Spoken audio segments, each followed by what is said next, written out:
Em nome do Pai, do Filho e do Espírito Santo. Amém. Paz e graça, meus irmãos queridos, Deus abençoe sua vida.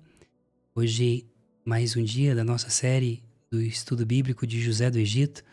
Nesse mês todo, mês de junho, iremos aprender sobre a grandeza desse homem. Todas as terças e quintas-feiras, você tem comigo aqui um momento, alguns minutos de doutrina, teologia e Bíblia, à luz da Igreja Católica e da teologia profunda.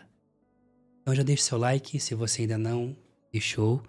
Se você ainda não é inscrito no canal, convido você a se inscrever para que você também possa ajudar com que esta nova série, esse novo formato aqui também de formação, possa chegar a mais pessoas. Lembrando que esse vídeo fica gravado e você pode assistir no momento que desejar e reassisti-lo também. Muito bem, nós estamos então na segunda aula sobre José do Egito.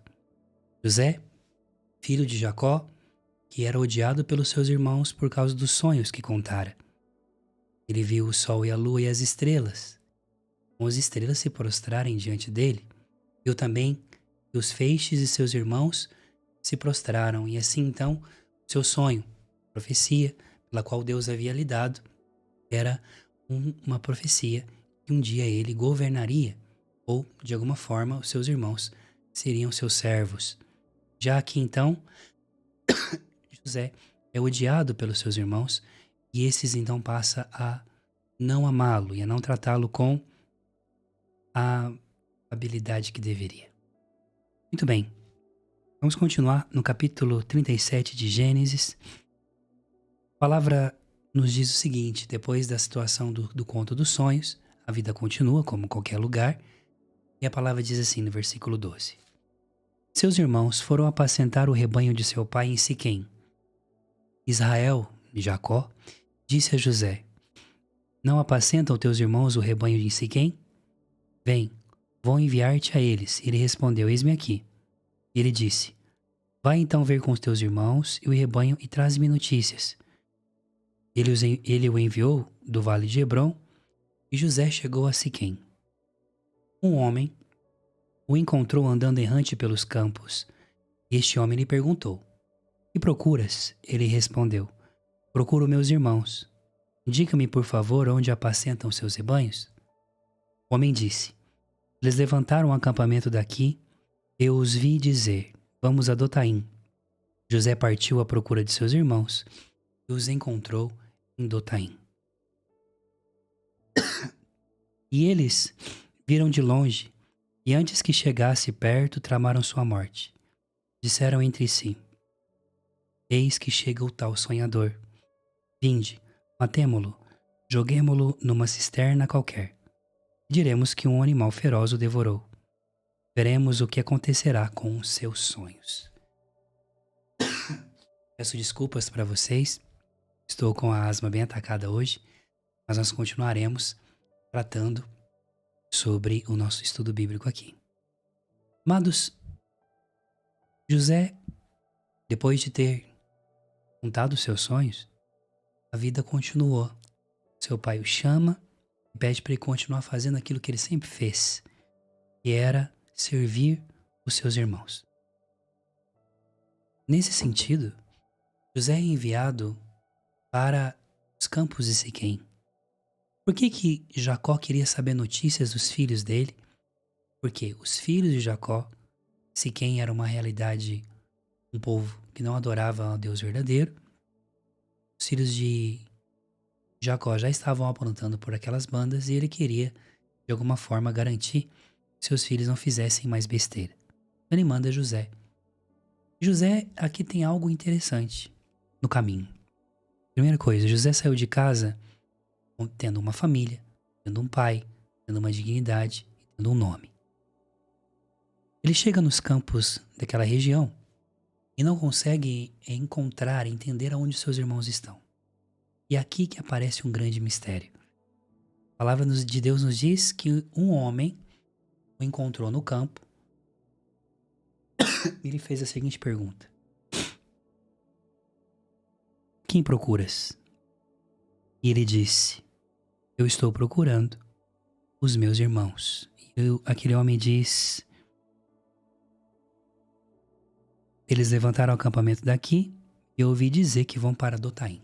Então, aquele homem indica o caminho para José, para que José encontre os seus irmãos.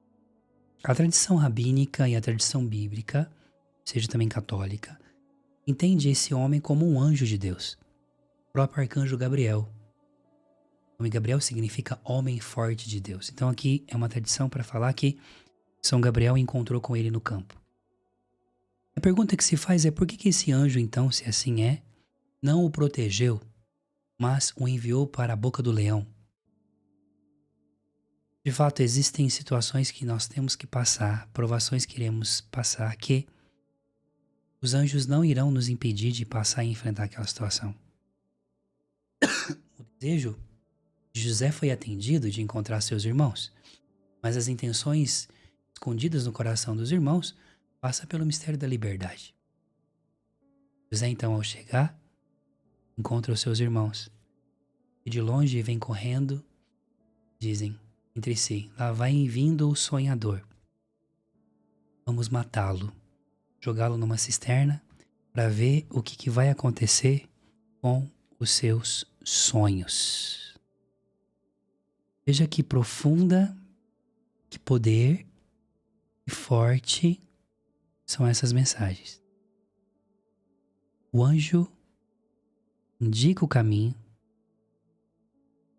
não deixa com que eles se percam, mas ao mesmo tempo envia-o para aquilo que seria chamado Cova dos Leões.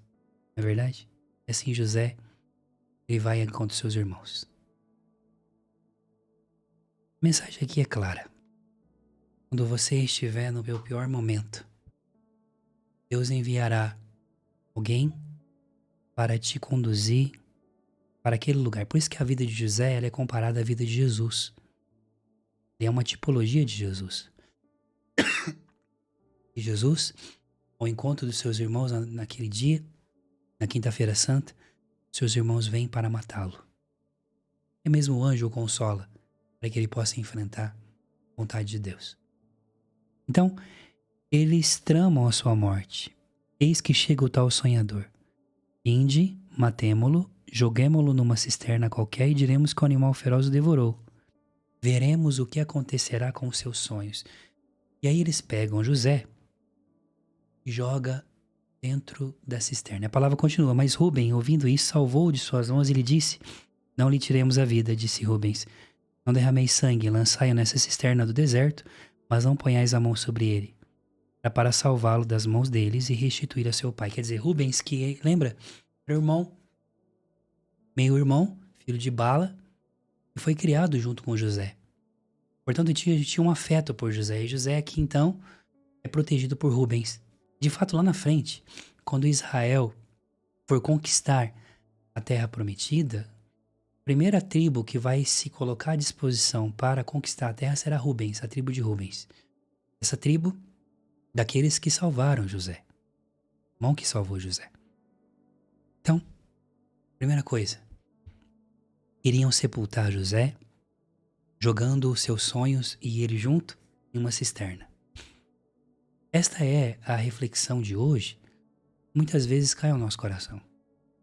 Muitas vezes nós temos o perigo de achar que os sonhos que Deus plantou para nós serão sepultados e destruídos.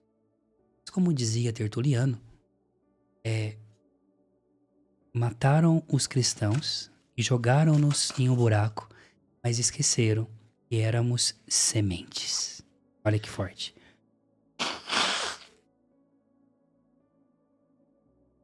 Esqueceram que éramos sementes. Sementes essas que frutificam, como diz Jesus, se o grão de trigo não cai na terra e não morre, não pode produzir fruto. Aqui então, José nos ensina que, independente das circunstâncias, independente do modo como as pessoas podem nos fazer muitas vezes cair, nós estamos o tempo inteiro com o coração aberto vigilante, para escutar aquela voz, voz do impossível, sobre as nossas vidas. Olha, a história de José talvez tenha algo parecido com a tua. Às vezes, pessoas, circunstâncias contrárias cavaram um buraco, tentaram apagar os teus sonhos. Mas a palavra de Deus, que é verdadeira e real, hoje se coloca aqui para dizer a você, para contar mais uma vez essa história, que o mesmo Deus que esteve com José estará contigo. E a palavra continua. Assim, quando José chegou junto deles, despojaram-no de sua túnica. Lembra que, de novo, a túnica está envolvida sempre. A túnica adornada que ele vestia. Arremessaram-se contra ele e o lançaram na cisterna. Era uma cisterna vazia, onde não havia água. Depois sentaram-se para comer. Além disso, tiveram a coragem de comer, deixar o irmão lá embaixo, com fome, gritando desesperado. Erguendo os olhos, eis que viram uma caravana de ismaelitas que vinha de Galaade. Seus camelos estavam carregados de alcatira e de bálsamo e ládano que levavam para o Egito. Então disse Judá a seus irmãos: de que nos aproveita matar nosso irmão e cobrir seu sangue? Vinde, vendamo-lo aos israelitas, mas não ponhamos a mão sobre ele. É nosso irmão, da mesma carne que nós. Seus irmãos então o ouviram. Quando passaram os mercadores madianitas, eles retiraram José da cisterna, venderam José aos ismaelitas por 20 ciclos de prata. E estes o conduziram ao Egito. Lembra que Jesus também foi vendido por dinheiro. Quando Rúben voltou à cisterna, eis que José não estava mais lá. Ele rasgou suas vestes e, voltando aos seus irmãos, disse: o rapaz não está mais lá. E eu, aonde irei? Eles tomaram a túnica de José e, degolando um bode, molharam a túnica no sangue. Enviaram a túnica adornada, fizeram-na levar a seu pai com essas palavras: eis que o encontramos, vê se é não a túnica do teu filho. Ele olhou e disse: é a túnica do meu filho. O animal feroz o devorou, José foi despedaçado. Jacó rasgou suas vestes, cingiu seus rins com um pano de saco e fez luto por seu filho durante muito tempo. Todos os seus filhos e filhas vieram para consolá-lo, mas ele recusou consolação e disse: não é em luto que descerei ao Sheol para junto do meu filho. Seu pai chorou. Entretanto, os madianitas venderam no Egito a Potifar, eunuco do faraó, comandante dos guardas. Ele é menino, nascido livre, foi agora amarrado, arrastado pelos desertos, colocado como escravo na casa de Potifar, assim como nosso Senhor, na casa de Anás e Caifás, diante de Pilatos. Sua vida estava profundamente ligada a tudo isso. Espero que você descubra e deixe Deus agir profundamente na sua vida e na tua história. E hoje, José possa falar ao teu coração. Deixe seu like, se inscreva aqui no canal. Convido você a fazer sua doação, ativar também o sininho aqui nessa chave Pix. Muito obrigado e até a próxima terça-feira e quinta-feira aqui no canal.